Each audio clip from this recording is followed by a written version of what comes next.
Alright, I'm going to call the meeting to order. Welcome to the Greater Southeast Area Commission Zoning Committee for April 14th of 2025. I'm going to call roll first. Commissioner Barnes, she is absent. Commissioner Blanchard, absent. Commissioner Bunting, Here.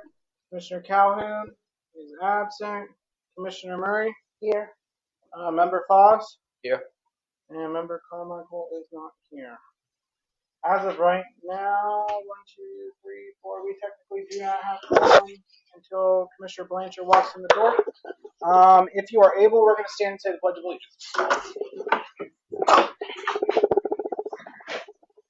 I pledge allegiance to the flag of the United States of America and to the republic for which it stands, one nation, under God, indivisible, with liberty and justice for all.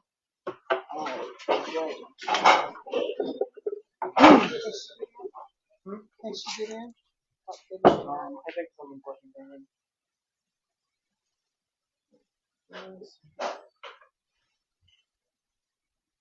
Alright, it's a pretty easy agenda. There's technically 2 items on there, but it is all one property. It's all kind of together. The way that this will work is the applicants will have 5 minutes to speak to present whatever the application may be and the contents of the application. I, as the zoning chair, and the rest of the committee will discuss for up to 10 minutes or more if we may need, and then we will make it into public comment. I do have 1 speaker on our online speaker slip, and then I have 2. At this point, those will be the only individuals who will speak. They will have 2 minutes each, which I will keep true to time, and then the applicant will have approximately 3 minutes to provide their response, and then we will recommend this application for approval or not to the full commission. So with that being said, the applications are Z25-016 and CB25-027 in regards to 4677 Groves Road.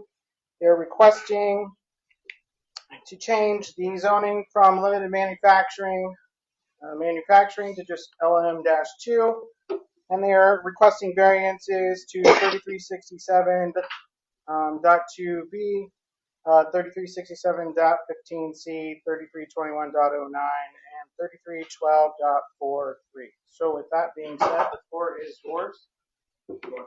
Yes, if you have those, please. Thank you. 1 for you. There's 3 for you guys.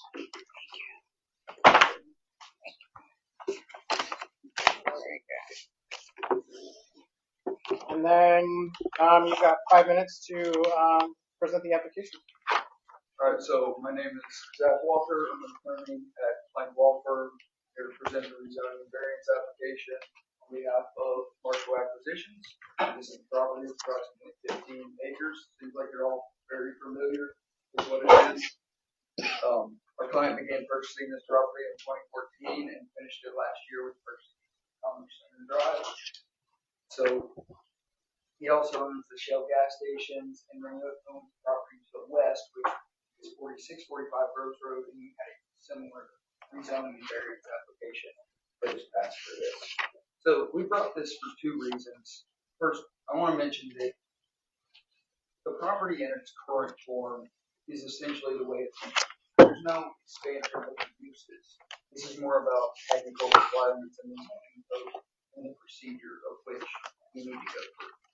So we want to unify and modernize the property, get it under 1 zoning district, and we also want to put in place certain protections for the community, but we also need variances to certain unique aspects of this property.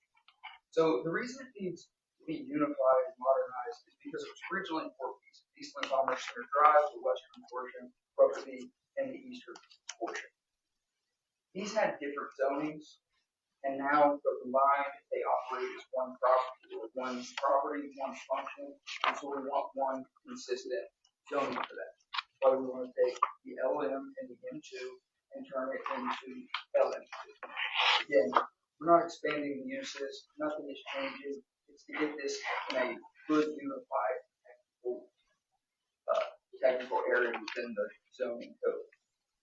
Second is the benefits to the property and benefits to the community. One of the things that we think is important here is in the eastern portion, it's currently vacant. You have the tree line, you've got the big slope.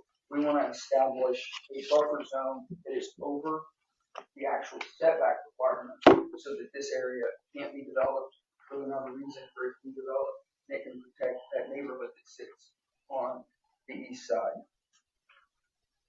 Now, the variances we need are mostly technical and mostly due to the unique aspect of the property. You have this small little triangle piece that I'll try to show here. You have this small little triangle piece that is on the western portion of the property. It is split from the apartment district, but technically it is residential. And so we'll require certain setbacks from that property so that it can never be cleared, despite the fact it can never be developed as residential. We want a variance to limit that because it's not useful. The other thing is with the southern property line, the properties are commonly owned, they're under similar use. There's no reason to have the setback requirements that are there. The other thing is that for the apartments that we're trying to get the setbacks minimized from, they have different access, they have different coverage, they're less impacted by this. And we're adding in the eastern because they are the eastern buffer zone because they are more impacted by this. So essentially, those are the reasons for our request. That's the reason we're here, and we would love to make questions.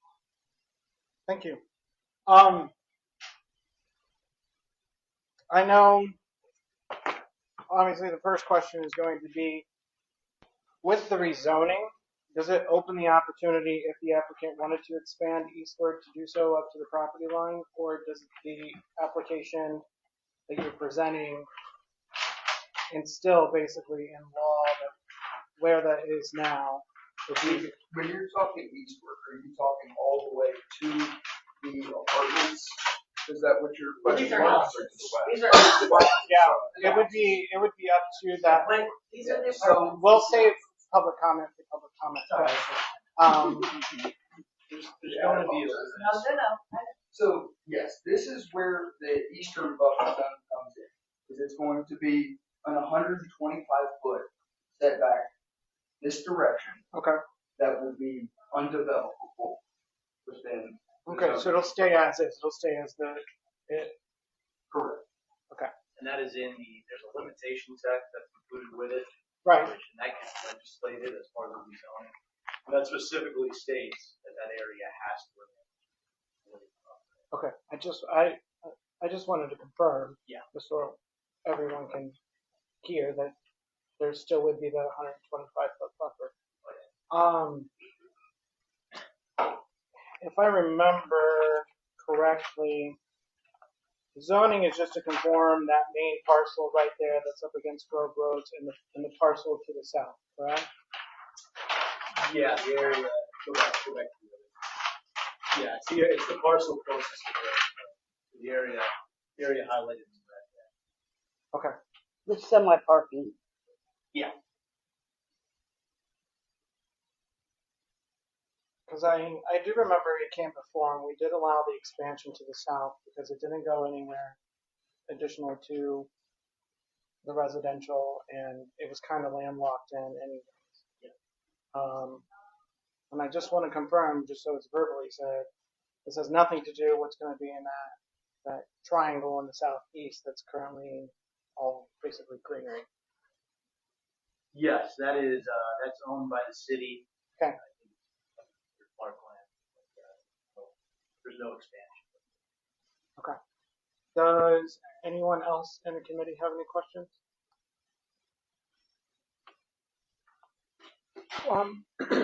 I see the red line. Where are the residential areas?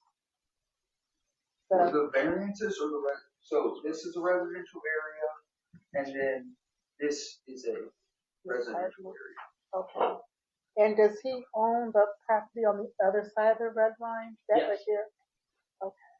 And so if you go straight down on those apartments, those 4, This here, okay. Yep.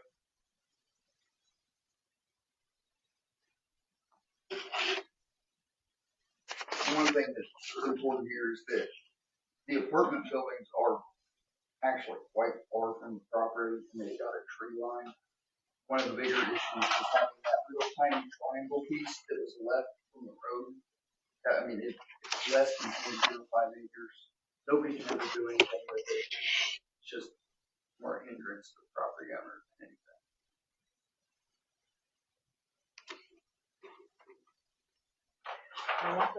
Good.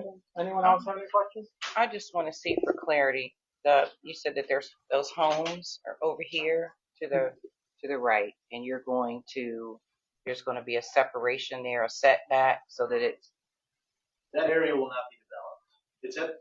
There's a pretty steep hill that you can kind of see there anyway. So, yeah, we've included language that says that area can't. So are you leaving the semis there, or are you changing that? Semis are there. So operations will stay the same here. And then this area right here will remain the will same. remain the same. So it's not going to butt up against their homes. Absolutely. Putting it in the code will actually give them a little bit more protection than what's currently there now. So, important for us to do that. It probably would be nice to have that blocked out. I see that it is a part of your property, but that won't be impacted. That area. Yeah, that area will remain the same. That is Yes. clear on there. So I mean, I know you say it's in this writing, but to see it on there might make it a little Yeah, clearer. what might be helpful is there was a site plan included with the packet. If you go to your second to last page, there's a better version of the site plan. And that shows the 125 over there. Should be the second to last. Let's see. It's there.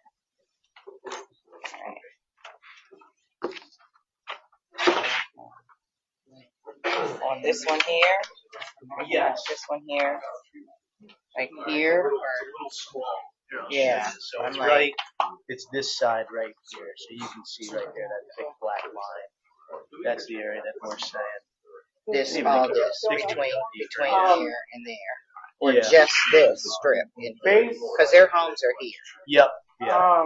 based on this, You're just talking about. will that fire lane be put in, or does it already exist? I can't read It that. does not The exist. glasses. Which one are you looking at? Pick that up. Little water Can tower. you see it? What's that? Yeah, that'll be, so he's got to maintain the site, so And there's a fire lane there. in here. Does it currently exist, or will And that here. He's gonna have to This is arrange the it a little bit, Okay. but I mean, Right. he's got kind of I just want to make shape, sure. so it's a matter of Okay, just making sure no trucks These are. would be Okay. And these are their houses. a house. Yeah. I can't find that little triangle we keep. I'm content for now. Does anyone else on the committee have any more questions for? Just on the site map, where is that little triangle we're talking about? It is. So right there, That's see that it? little slip right there? Yeah. Yeah, that's Nothing's gonna be done to that. No, we're actually gonna try and Question. get the land by the way. It was more of I have an another error question. when vacating the road there. Is that right? So it's just, it's kind of. Commissioner Murray? I saw somewhere on here that something about gravel. Are you planning on raising the elevation at all? Not from what it is currently at. So how much gravel are you going to be putting? There's not gonna be any additional gravel, it's getting the gravel that's there. So you're not raising the elevation, it's not gonna be water runoff anywhere? No, you know the lots, the gravel, and even in a regular driveway, gravel after a while sinks down in the grass or down in the ground, it makes mud. So you always got to put another layer of gravel on top just to keep it solid. Okay. You know, I have an elevation problem. All good? Okay. I'm good. I make a motion to send it to the. Oh, we gotta go to board public comment. Yeah, Oh. I got Gotta public do a comment. public duty. I have first, because this one was submitted online, I have Mr. Vernon Thacker. Is Vernon Thacker here? Okay, then we will pass over. He was a resident, well, he is a resident, and he stated that he was against this development based on his understanding, because of the potential impact to the community. I'm assuming he was not aware of the 125-foot buffer, but just for the record, he was against both the application and the council variance. So then I will go with Lee Paul. Did I say the last name right? Yeah. Cool. Okay, so one of the concerns we had was, did he have future development plans with Blacktop? No, that'd be tricky to do with the trucks. And we were concerned about the water drainage runoff. So Because this is what we deal with now, as a result of what he's already done. And from the woods that you're yeah, so to get a site plan approved, you need to get a stormwater plan approved as well. Yes. So all of that, you can't get that plan approved unless you've got stormwater management laid out. Do you have one? Yeah. We don't have the full engineering plans. The idea would be there's a pond to the south Yes. of this property, so the idea is to get everything down there. So The photography is cheap. It has changed the topography of the layout of the property. Like I said, the park area here, that 250 acres that backs up to 270, has a lot of flooding in there now as a result of what he's done so far. And that's just with the gravel. and if that is the case, then he's got to figure it out. In order to get our plan approved. So it's a matter of These are the photos getting that done. from some of the flooding now, and that's approximately 50 feet from housing. I can't see that far. I actually have two, so if somebody else wants to. Mm-hmm. That's what we deal with now. And was there any, That was from the previous. also, was there any plan for him actually to fence in this section? Because we have fencing here, this small section. My yard. There's fencing that he put in right here along this little My area. yard looks worse. And what we're trying to do is see if he can fence this in along that park area. He has fencing here. This is little white area. And we're wanting him to see if we can fence this in just for security purposes. I can talk to him about it. I'm trying to figure out since there's nothing going on there, I'm not sure what the concern. Well, there's fireworks, there's drinking, there's somebody, I can't say 100%, but firearm discharge, different things at night into those woods. So is that people going into the woods, you're saying? No, it's, Everywhere. yeah, they walk down through. They there. have access. Just for the sake of time, we're gonna go next with Becky Paul. Okay, so, his family built some of those houses down there. Those houses are generational houses. Dolphin Park has always been right next to Big Walnut Creek. Our concern is, of course, the industry, the oil, the fumes. It's kind of like living by an egg farm. When you open up the window, you're smelling it. Arvon's house is 100 feet to that little fence. He's wanting to expand it. He owns that lot. However, there's no storm drainage down there. There's no sewers. We don't know a storm management plan that he has even thought of, let alone applied for.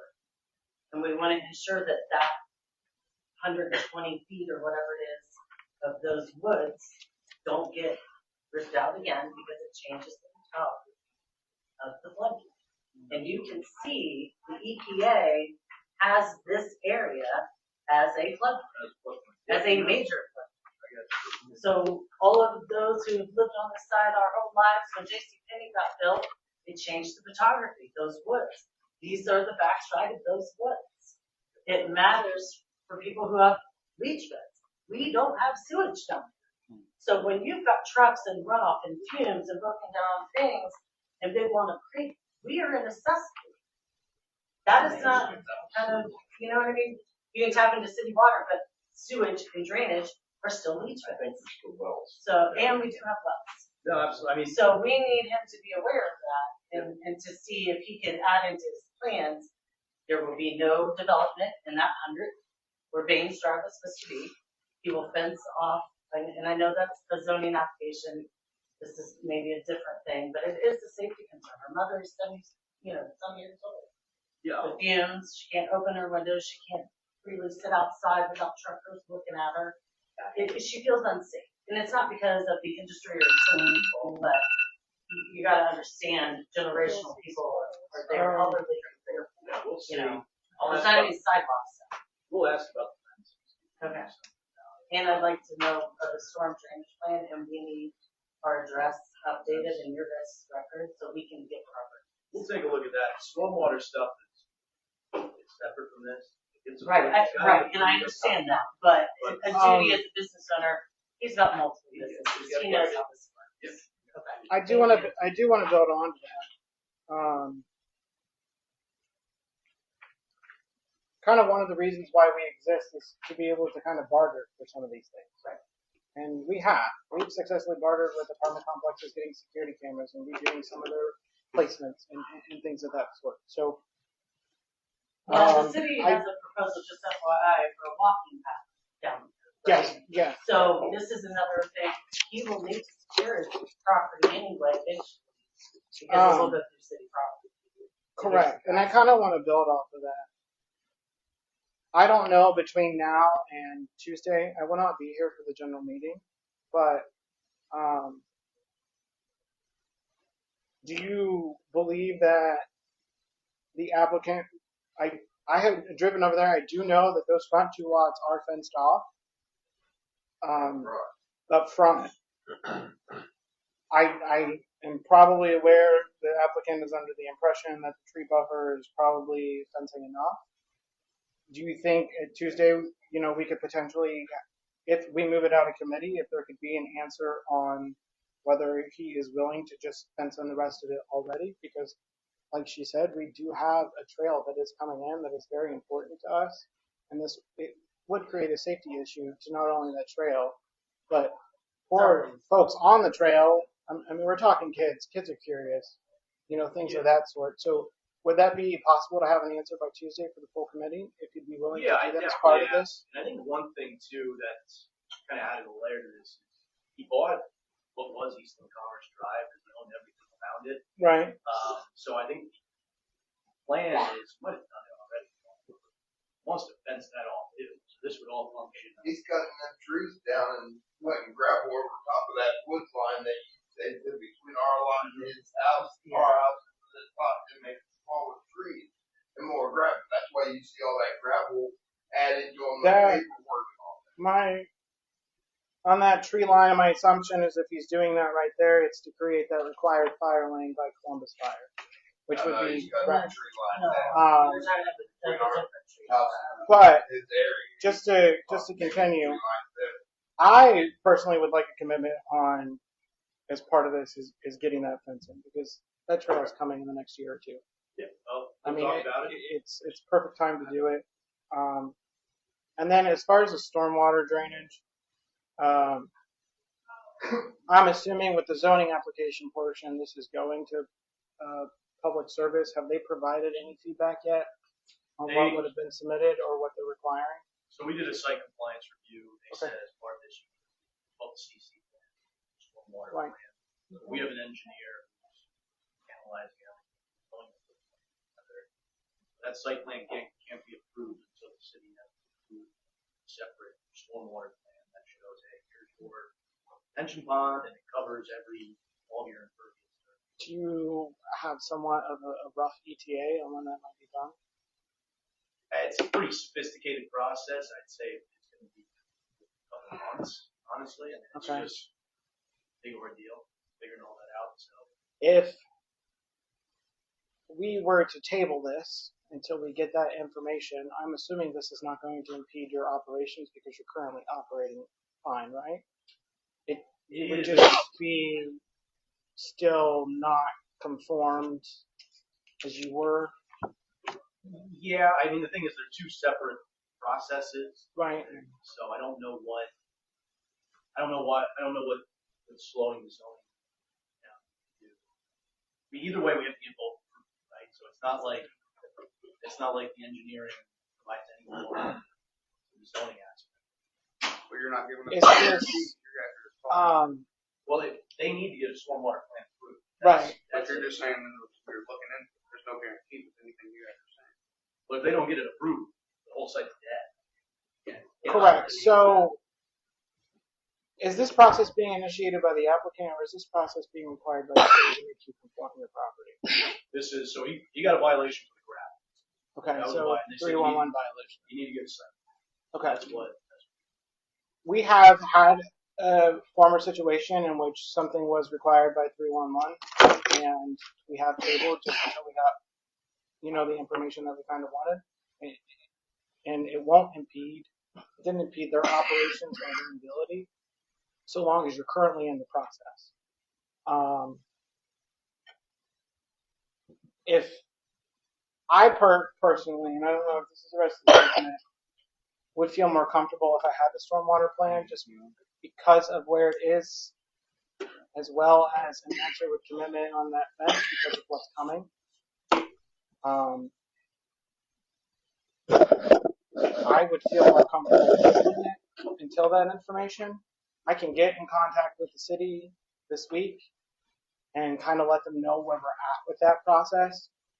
I believe just as long as we continue to have open communication with planning and zoning, your operations will be, the client's operations should be perfectly fine. I don't think they're going to come in and hard stop tomorrow and say, oh, the area commission didn't approve it, we're going to cut off your operation, because you exist, you're operating currently. I would feel more comfortable having that information to be able just to see, because I did drive over there. The hill is kind of steep, and it would require, I'm not an engineer, I'm just going off of basically what I visually have seen. I do believe it would require some major elevation adjustments to get all that water to drain to the south, just because of how the land is laid. So, I don't have a problem with conforming the property. I really don't. We were all for him being a big, business here when he came through the first time. He's helping keep business in this commercial area, in this warehouse area. But I would feel more comfortable, just because it's been brought to our table, just to have that information and to make sure that it's hashed out before it goes through. And I think that just makes us more comfortable. Anyone else? I agree. I agree. Okay. With that being said, can I have a motion to table it? I'll make a motion to table it. A second. All right, I've got a motion by Bunting That's an awful lot. and seconded by Blanchard. All right, Member Fox? Table. Okay, so yes. Yes. Commissioner Blanchard? Yes. Commissioner Bunting? Yes. Member Carmichael? Yes. Commissioner Murray? Yes. Commissioner Harper is a yes. Okay. So this will be tabled. I will get in contact with the assigned planner. Just let them know where we're at. And then get their kind of feedback and then go from there. Yes. Does he own the property where they put the semi-driving school there on Hamilton too? He owns these two, and then he owns 2 Shell stations. Because he put that driving school in and it never came before the commission. I was just curious about that. I don't believe he's not a school guy. He's a storage guy. All right. Cool. So, just so we can get this on, get a 5-minute recess before the commission has some more business to do. That's slightly boring and mundane. Just a couple updates from the chair. If you're not aware, US 33 project is on a final list for track funding. They did decide that they're going to go with the internal expansion, so they're going to put a concrete median down the middle and then add a 3rd lane on the inside. I don't know how that's going. I know how it's going to work. I just don't know how the construction is going to work. Right. I like that plan better just because it doesn't have to destroy any more of the tree lines and put the highway closer to houses. But they're going with that portion right now. So wait a minute, just so I'm clear. There's gonna be a third lane inside. On both sides. They're taking the medium out and just putting a concrete barrier in between. Okay. So you better be going the right direction if you want to turn, because you ain't gonna turn across. Okay. Yes. So they're doing that. To our two new members, my intention was to have nameplates for today, but the city once again kind of screwed up with finances, so we've been delayed on our purchasing. We should have them for May. I know that's small, but I just didn't want you to feel left out as the rest of us have nameplates. And then the third thing, an update on Lindora. I have been trying to get a hold of this Brad guy for a month in like conversations and scheduling a meeting, and he will not get back to us on scheduling a meeting. I've been trying to get a hold of him also, and I have no luck. He was supposed to be back last week, was supposed to get a hold of me. Angie reached out again the end of last week to ask for an update. He's still not responded. Just got emailed again because apparently he's the one dealing with Gender Road Park as well from our questions from the full commission. So I'm waiting to see if he'll respond to that. If not, the director might be getting a phone call from me. I also emailed or texted him or emailed him that all he has to do, and I give him Angela's information, all she has to do is sign a quick claim deed over to Oklahoma City Park. Oh, for that football field. Okay. Two more things. There's a demo permit for the Wendy's off Refugee in Hamilton, by where the Kmart was. I can't get a hold of that applicant either. It's been a month, so I'm about to call planning and zoning and figure out what to do. The demo, the Wendy's. The Wendy's. Yeah. Because I want to know what to do before I sign off on the demo permit. So just wanted to leave you an update. And then we will have a committee meeting next month. I know you won't know this, but you might. The senior housing right there across from Kroger's on Gender, they have officially placed their zoning application in the process, in the pipeline process. Okay. I've already talked to them. They're getting their ducks in a row, and they'll be here for our meeting next month for that. So that's about all I have. And with that, just so we can get a 5-minute break to ourselves, I will call the meeting to be adjourned at 7:05. Thank you. Thank you for coming. Yeah, that driving school's got more trash. That looks so disgusting.